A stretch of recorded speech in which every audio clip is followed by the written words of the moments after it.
We watched your lap and it just looked like that car was planted and it could have easily been the car on pole tonight. Did it feel that way?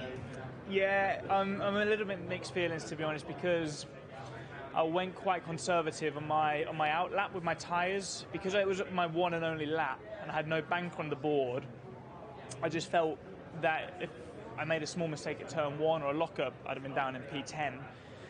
And usually your last lap in Q3, you're fully sending it. So I thought, you know what, I need to go a bit hotter with my tyres just to ensure there's no mistakes at turn 1. And it cost me in the last sector. I lost a tenth and a half for myself in the last sector.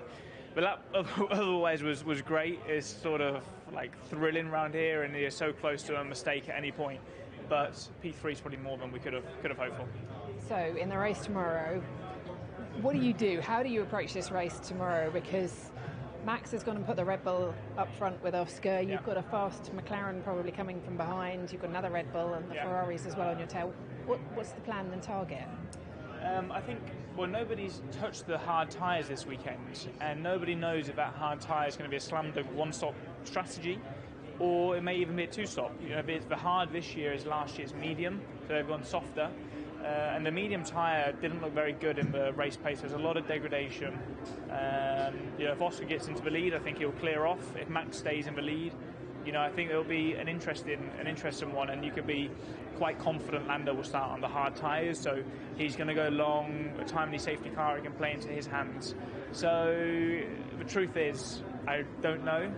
I just want to keep on being consistent, keep getting the points, keep getting on the podium. That's the aim. But if there's a chance to do a bold undercut or go long, we'll try and take it. There's been a bit of a trend with your car that the harder tyre or the hardest tyre has been better and quicker for you than the medium, hasn't it? Is that possible here then, do you think? Yeah, I think so.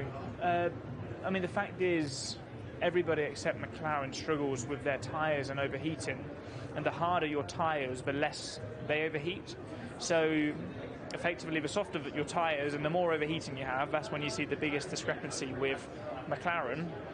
But then as you go through qualifying, the temps cool down, everybody closes up, but then you get to the race and your tyres start overheating again, that's where McLaren take their steps. So you'd like to think when you put the hard on,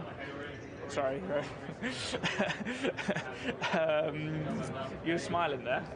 When you put the hard tyre on, it all becomes much easier and less overheating. Thanks, George.